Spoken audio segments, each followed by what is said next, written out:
લોકમત ન્યૂઝમાં આપનું સ્વાગત છે।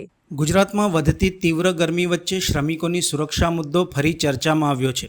રાજ્યમાં હીટવેવ જેવી પરિસ્થિતિને ધ્યાનમાં રાખીને શ્રમ આયુક્ત કચેરી દ્વારા તાજેતરમાં મહત્વપૂર્ણ પરિપત્ર બહાર પાડવામાં આવ્યું છે।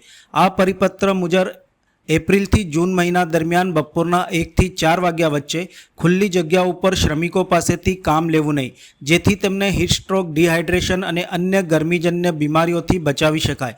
સાથે શ્રમિકોને પીવાનું શુદ્ધ પાણી, છાંયો અને આરામની સુવિધાઓ ઉપલબ્ધ કરાવવી છતાં પણ વાસ્તવિક સ્થિતિ સ્થળ ઉપર ચિંતાજનક જોવા મળી રહી છે।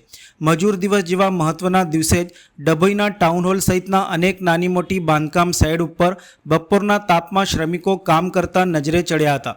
સરકારના સ્પષ્ટ નિર્દેશ હોવા છતાં કેટલાક કોન્ટ્રાક્ટરો દ્વારા પરિપત્રનો અમલ ન થતો હોય આ સ્થિતિ ઊભી થઈ રહી છે, જેના કારણે શ્રમિકોની આરોગ્ય સલામતી જોખમમાં મુકાઈ રહી છે।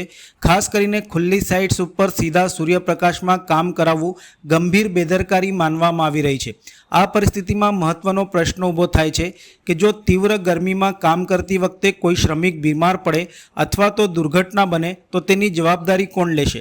માત્ર પરિપત્ર બહાર પાડવો પૂરતો નથી, પરંતુ તેનો કડક અમલ થાય તે પણ તેટલું જ જરૂરી છે।